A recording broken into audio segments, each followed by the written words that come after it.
This is Sartaj. Rebel star Prabhas ఈ పేరు screen పై పడితేనే థియేటర్లు షేక్ అయిపోతాయి. Mega power star Ram Charan ఈ పేరు వినిపిస్తే రికార్డులు రీరైట్ అయిపోతాయి. అలాంటి ఇద్దరు ఒకేసారి బరిలోకి దిగితే బాక్స్ ఆఫీస్ వద్ద మాత్రం హై వోల్టేజ్ ఫైట్ ఖాయం. మరి వినిపిస్తున్నట్టుగానే ఫౌజీ పెద్దీలు దసరా బరిలో దిగబోతున్నాయా? ఈ క్లాష్ జరిగితే బాక్స్ ఆఫీస్ అసలు తట్టుకోగలదా? చివరికి ఎవరు డేట్ మార్చుకుంటారు? Let's watch. Rebel star Prabhas అంటేనే ఇప్పుడు ఇండియన్ సినిమా మార్కెట్ మొత్తం స్టాండప్ అండ్ సెల్యూట్. ముఖ్యంగా బాహుబలి తర్వాత ప్రభాస్ అంటే ఒక హీరో కాదు, ఒక బ్రాండ్, ఒక మార్కెట్, ఒక ఫెనామినన్. ఇటీవల వచ్చిన రాజాసాబ్ అనుకున్న రేంజ్ లో ఆడకపోయినా రెబల్ క్రేజ్ మాత్రం తగ్గలేదని మరోసారి ప్రూవ్ చేయబోతున్న most awaited pan India project Fauji. Hanu Raghavapudi direction, Mythri movie makers grand production. First look తోనే సోషల్ మీడియాను షేక్ చేసింది. ఇప్పటి వరకు చూడని స్ట్రాంగ్, సీరియస్, పవర్ఫుల్ ప్రభాస్. ఇక ఈ సినిమాలో ప్రభాస్ సరసన హీరోయిన్ గా ఇమాన్వి నటిస్తుండగా అనుపమ్ ఖేర్, మిథున్ చక్రవర్తి, జయప్రద, భానుచందర్ లాంటి వారు కీ రోల్స్ చేయడంతో ఫౌజీకి వెయిటేజ్ డబుల్ అయిపోయింది. తాజాగా వినిపిస్తున్న టాక్ ఏంటంటే ఈ సినిమాను దసరా పండుగ సందర్భంగా పాన్ ఇండియా రేంజ్ లో గ్రాండ్ రిలీజ్ ప్లాన్ చేస్తున్నారు మేకర్స్. డార్లింగ్ షూటింగ్ పూర్తయ్యే వరకు గ్యాప్ లేకుండా పని చేస్తున్నారన్న టాక్ ఫ్యాన్స్ కు మరింత కిక్ ఇస్తుంది. కానీ ఇక్కడే అసలు ట్విస్ట్. దసరా బరిలో ఫౌజీ ఒక్కడే ఉండేలా కనిపించడం లేదు. ఫౌజీతో పాటు రామ్ చరణ్ పెద్ది కూడా దసరా బరిలోకి వచ్చే అవకాశాలు పుష్కలంగా కనిపిస్తున్నాయి. మొదట మార్చి 27 రిలీజ్ అనుకున్నారు, కానీ ఇంకా నెల రోజుల shooting pending, second half crucial scenes, ఒక స్పెషల్ సాంగ్ ఇవన్నీ పూర్తయ్యాకే రిలీజ్ అన్న ప్లాన్. దీంతో మే, జూన్ అనుకున్న రిలీజ్ ఇప్పుడు ఏకంగా దసరా సీజన్ కే షిఫ్ట్ అయిందన్న టాక్ హాట్ టాపిక్ అయిపోయింది. అంటే ఒకే సీజన్ లో రెండు భారీ సినిమాలు, ఫౌజీ వర్సెస్ పెద్ది. ఒకవైపు పాన్ ఇండియా మార్కెట్ ను షేక్ చేసే ప్రభాస్, మరోవైపు మాస్ ఆడియన్స్ ను ఊపేసే రామ్ చరణ్. ఇదే నిజమైతే మాత్రం ఇది క్లాష్ కాదు, బాక్స్ ఆఫీస్ కి బిగ్ బ్యాటిల్. మరి సర్క్యులేట్ అవుతున్నట్టుగానే దసరా బరిలో నిజంగా ఈ రెండు సినిమాలు నిలుస్తాయా, లేదా ఎవరో ఒకరు డేట్ మార్చుకుంటారా? చూడాలి. ఏదేమైనా ఈ దసరాకి సినీ ఇండస్ట్రీ నుంచి హై వోల్టేజ్ ఎంటర్టైనర్ రావడం మాత్రం పక్కా. హైప్ లేదు, హంగామా లేదు, కానీ రిలీజ్ అయిన తర్వాత మాత్రం బాలీవుడ్ ని వణికించిన స్పై థ్రిల్లర్ ఒక్కటే, రణ్వీర్ సింగ్ నటించిన ధురంధర్. థియేటర్లలో సంచలన విజయం సాధించిన ఈ సినిమా ఎటకెలికి డిజిటల్ ఎంట్రీ ఇచ్చేసింది. మరి థియేట్రికల్ హిట్ అయిన ఈ సినిమా ఏ ప్లాట్ఫామ్ లో ఉంది? డిజిటల్లో కూడా అదే మ్యాజిక్ రిపీట్ చేస్తుందా? ఓటీటీ వర్షన్ ఎలా ఉంది చూసేద్దాం. హైప్ లేదు, హడావిడి లేదు, అంచనాలు కూడా లేవు. కానీ రిలీజ్ అయ్యాక బాలీవుడ్ మొత్తం ఒక్కసారిగా వెనక్కి తిరిగి చూసిన సినిమా ధురంధర్. ఎవరు ఊహించలేదు రణ్వీర్ సింగ్ నుంచి ఇలాంటి ఇంటెన్స్ స్పై థ్రిల్లర్ వస్తుందని. కానీ వచ్చిన తర్వాత రికార్డులు ఒక్కొక్కటిగా రీరైట్ అయిపోయాయి. భారత్ పాకిస్తాన్ మధ్య ఉద్రిక్తతల నడుమ భారత ఇంటెలిజెన్స్ రూపొందించిన అత్యంత రహస్య ఆపరేషనే ధురంధర్. కరాచీ వీధుల్లో జ్యూస్ షాప్ వర్కర్ గా మొదలైన ప్రయాణం గ్యాంగ్ లోకి చొరబడి పొలిటికల్ సిస్టమ్స్ ని షేక్ చేసి శత్రు దేశాల గుండెల్లోకి చొచ్చుకెళ్లిన అండర్ కవర్ ఏజెంట్ కథ ఇది. రణ్వీర్ సింగ్ కెరీర్ లోనే కాదు, బాలీవుడ్ చరిత్రలోనే అతిపెద్ద స్పై బ్లాక్ బస్టర్ గా నిలిచిన సినిమా. 1300 కోట్లకు పైగా వరల్డ్ వైడ్ కలెక్షన్లు, 8వ వారం కూడా థియేటర్లలో హౌస్ఫుల్ బోర్డులు. ఆదిత్య దత్ దర్శకత్వంలో ప్రతి సీన్ లో టెన్షన్, ప్రతి ఫ్రేమ్ లో అటెన్షన్. అదే ధురంధర్ థియేటర్లను షేక్ చేసి ఇప్పుడు డిజిటల్ వరల్డ్ లోకి ఎంట్రీ ఇస్తుంది. అయితే ఓటీటీ వర్షన్ లో థియేట్రికల్ కట్ తో పోలిస్తే 10 నిమిషాల రన్ టైం కట్ చేసిన సినిమా ఇంటెన్సిటీ, థ్రిల్ మాత్రం ఏమాత్రం తగ్గలేదని టాక్. చూడాలి మరి. బాక్స్ ఆఫీస్ ను షేక్ చేసిన ధురంధర్ ఇప్పుడు ఓటీటీ ప్రపంచంలో ఎలాంటి కొత్త రికార్డులు క్రియేట్ చేస్తుందో.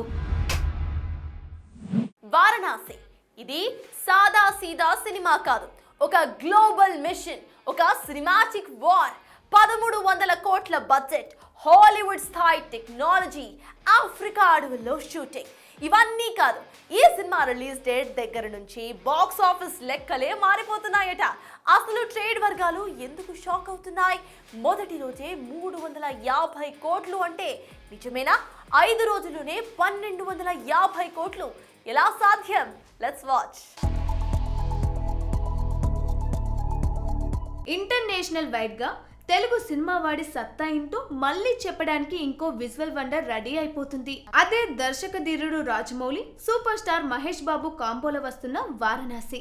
గ్లోబల్ ఆడియన్స్ ను టార్గెట్ చేస్తూ రూపొందుతున్న ఈ పాన్ వాల్ సినిమా నుండి వచ్చే రోజుకో అప్డేట్ సోషల్ మీడియాను షేక్ చేస్తుంది. రోజుకో టాక్ సినీ వర్గాల్లో హీట్ పెంచుతుంది. ఇండియన్ సినిమా చరిత్రలోనే ఇంత భారీగా ఎప్పుడు చూడని రేంజ్ లో సుమారు 1300 కోట్ల బడ్జెట్ తో ఈ సినిమాను ప్రెస్టీజియస్ గా తెరకెక్కిస్తున్నాడట చెక్కన్న. ఇక షూటింగ్ మాత్రమే కాదు, టెక్నికల్ వాల్యూస్ విషయంలో కూడా హాలీవుడ్ స్టాండర్డ్స్ ఫాలో అవుతున్నాడని టాక్. ఇప్పటికే ఆఫ్రికా అడవుల్లో, కెన్యా లాంటి దేశాల్లో కీలక షెడ్యూల్స్ కంప్లీట్ అయిపోయాయి కూడా.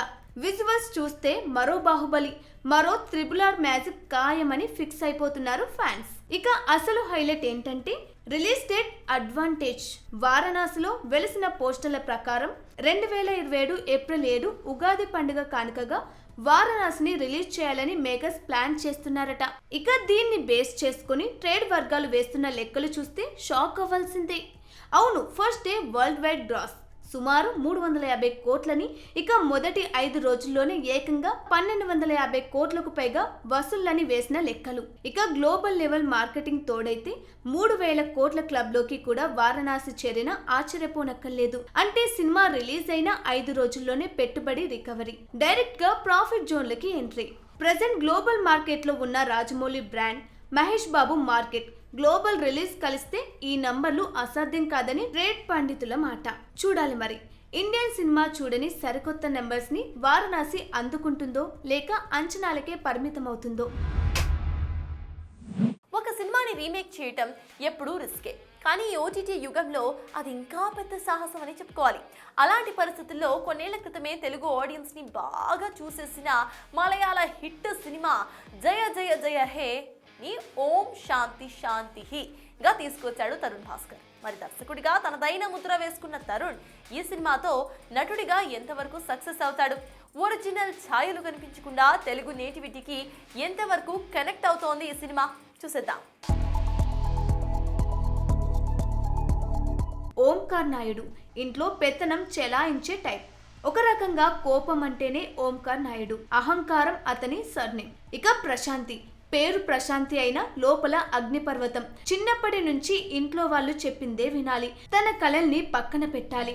చివరికి పెళ్లిలో కూడా తనకు నచ్చిన వ్యక్తి కాదు, పెద్దవాళ్ళు చూపించిన వ్యక్తినే పెళ్లి చేసుకోవాలి. పెళ్ళయ్యాకైనా నా భర్త నన్ను అర్థం చేసుకుంటాడు అనుకునే ప్రశాంతికి భర్త ఓంకార్ నాయుడి అసలు రూపం కొద్ది రోజుల్లోనే అర్థమైపోతుంది. చిన్న చిన్న విషయాలకే కోపం, మాటల దాడులు, చేయి చేసుకునే స్థాయికి వెళ్లే అహంకారం, అన్నీ భరిస్తూ తన బాధని లోపలే దాచుకుంటూ చివరికి తన భర్తకే అతని దారిలోనే బుద్ధి చెప్పే స్థాయికి చేరుతుంది ప్రశాంతి. ఇక అక్కడి నుంచి కథ ఎమోషన్, కామెడీ, డ్రామాతో మలుపులు తిరుగుతూ చివరికి ఏమైందన్నదే సినిమా. గోదావరి యాసలో గర్జించే భర్తల తరుణ్ భాస్కర్ చేసిన నటన ఫుల్ మీల్స్. ఈషా రెబ్బా నటన అయితే నెక్స్ట్ లెవెల్.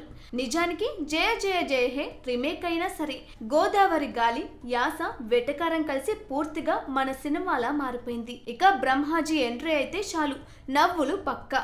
బ్రహ్మానందం క్లైమాక్స్ లో శుభం కార్డు వేసిన ఫీలింగ్. ఇది కొత్త కథ కాదు, కానీ మన నేటివిటీతో చెప్పిన కథ, అందుకే కనెక్ట్ అవుతుంది. టోటల్ గా ఫస్ట్ హాఫ్ నవ్వులు, సెకండ్ హాఫ్ నొప్పులు, మధ్యలో ఎమోషన్, కామెడీ, రిలేషన్, డ్రామా.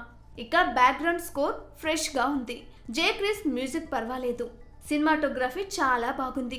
నిర్మాణ విలువల్లో ఎక్కడ కాంప్రమైజ్ లేదు. అయితే స్క్రీన్ ప్లే అక్కడక్కడ లూజ్ అయినా Tarun comedy, timing, Eesha powerful performance సినిమాని లాగిస్తాయి. డైరెక్టర్ ఏఆర్ సజీవ్ తన టేకింగ్ తో మెప్పించాడు. దర్శకుడు తరుణ్ భాస్కర్ పాత్రలను బాగా డిజైన్ చేశాడు, కానీ కథనాన్ని అంతే ఆసక్తికరంగా ముందుకు నడపలేకపోయాడు. కాన్ఫ్లిక్ట్ ఉన్నదాన్ని పూర్తిగా వాడుకోలేదు. దీంతో కొన్ని చోట్ల ఇంట్రెస్ట్ డ్రాప్ అవుతుంది. ఇంకా ఎడిటింగ్ లో కొన్ని బోరింగ్ సీన్స్ తగ్గించి ఉంటే సినిమా మరింత క్రిస్పీగా ఉండేది. ఫైనల్ గా చెప్పాలంటే భర్తలకు ఇది వార్నింగ్, భార్యలకు ఒక మోటివేషన్, యూత్ కి ఇది relatable entertainer. Ravi Passana film corporation banner పై రవికుమార్ పస్సన నిర్మిస్తున్న చిత్రం భగవంతుడు. ఇందులో తిరువీర్కు జోడీగా జాతిరత్నాలు ఫేమ్ ఫరియా అబ్దుల్లా నటిస్తున్నారు. ఈ సినిమాతో గోపి విహారీ దర్శకుడిగా పరిచయం అవుతున్నారు. ఇక ఈ సినిమా త్వరలోనే రిలీజ్ కాబోతున్న సందర్భంగా టీజర్ లాంచ్ ఈవెంట్ నిర్వహించింది మూవీ టీమ్. డైరెక్టర్ గారు చూపించిన విధానం మమ్మల్ని అందరినీ మోటివేట్ చేసి ఒక కొత్త కోణంలో చూపించింది. సో ఎక్కువ మాట్లాడడం కంటే మీరే కొత్తగా చూస్తారు. ఒక బడ్జెట్, హై బడ్జెట్లో ఫౌజీ వస్తుంటే అంతకి ఈక్వల్గా ఈ బడ్జెట్ సినిమా ఎందుకు చెప్తున్నావు అని నన్ను అడిగితే ఇదే సమాధానం చెప్పాను అందరికీ. మీకు అదే చెప్తున్నాను. ఈ సెట్లో నేను పనిచేసినప్పుడు ఒకటే 3-4 డేస్లో జరిగింది. కానీ రిషి గారితో తర్వాత మిగతా వాళ్ళందరితోటి డైరెక్టర్ చెప్తున్నప్పుడు తిరిగి డైరెక్టర్ గారే డబ్బింగ్ చెప్పుకుంటే కానీ ఆ ఫీల్ రాలేదు. సో మంచి అవకాశం నాకు ఇచ్చారు. కొందరి గురించి మాట్లాడాలంటే ఫస్ట్ వేనన్న ఒకరోజు ఫోన్ చేసి ఒక కథ ఉంది విను అన్నారు. సరే అని విన్నాను. 10-15 నిమిషాల్లో నాకు అర్థమైంది ఇది చాలా గొప్ప సినిమా, చాలా గొప్ప కథ అని. నాకు ఇంకా మిగతాది వినాలనిపించలేదు. స్క్రిప్ట్ ఇచ్చి మీరు షూట్ డేట్స్ చెప్తే చాలు అనిపించింది. నేను అదే ఆయనకు చెప్పాను. లేదు నా సంతోషం కోసం వినండి, సెకండ్ హాఫ్ కూడా చెప్తానని ఆయన చెప్పారు. సో కథ అయితే విన్నాను, కానీ బడ్జెట్ కనబడుతుంది. మసూదా రిలీజ్ అయింది. రిలీజ్ అయిన తర్వాత కూడా తిరువీరు మీద ఎంత పెట్టొచ్చు, ఎంత పెడితే ఎంత వస్తుంది అనే లెక్కలు మాట్లాడే టైంలో నేను వాళ్ళనే అడిగాను, వేనన్నను కానీ గోపానని కానీ, నిజంగా నా మీద పెడతారా ఈ సినిమాకి సరిపడే డబ్బులు అని. లేదు, వాళ్ళు ఈ సినిమాకి మీరు నటుడిగా కరెక్ట్ అని నమ్ముతున్నారు కాబట్టి తప్ప నీ మీద ఎంత వస్తుందని చూడట్లేదు అన్నారు. కుమార్ పన్స అన్న, నేను దిల్షునర్లు ఉంటుండే ఒక 18 ఇయర్స్ బ్యాక్. ఫస్ట్ అంటే నేను సోషల్ మీడియాలో ప్రతి సెలబ్రిటీ పక్కన ఒక మనిషిని చూస్తుండే, ఒక కామన్ మ్యాన్, ఈయననే. సో ఫస్ట్ ఈయనని పట్టుకుంటే హీరో అవుతామేమో అనుకొని నేను 15 ఇయర్స్ బ్యాక్ 90D బస్ ఎక్కి ఫిలింనార్ వచ్చి నన్ను కలిసినుండే సినిమా ఛాన్స్ కోసము. సినిమా అయితే కుదరలేదు, కానీ అన్న సినిమా తీస్తున్నానగానే ఫస్ట్ రాబోద్ది అయింది నాకు, like without saying any excuse. First వచ్చి I wanted to be there. And not only అన్న, I always root for Thiruveer. మా రవణదనో, నాకు బాగా నచ్చిన తిరువీర్దో, లేదా నా సిగ్మా కోసార్ ఫర్యాదో అని చెప్పట్లా. టీజర్ ఎక్స్ట్రాడినరీగా ఉంది. అంటే నేను బాగుంటుందని ఎక్స్పెక్ట్ చేశాను, మరి ఇంత బాగుంటుందని నిజంగా ఎక్స్పెక్ట్ చేయాల. ఎందుకంటే తిరువీర్ దీని గురించి చాలా చెప్పాడు. విహారీ గారు చాలా బాగా చేశారండి, వెరీ వెరీ నైస్. అండ్ మా భైరవ్ కోన డిఓపి రాజ్ తోట గారు, ఇప్పుడు స్పిరిట్కి కూడా ఆయనే డిఓపి. సో ఇది వాళ్ళ బిగ్ సినిమా. Keep watching big TV. Fashion partner Shoppers Stop.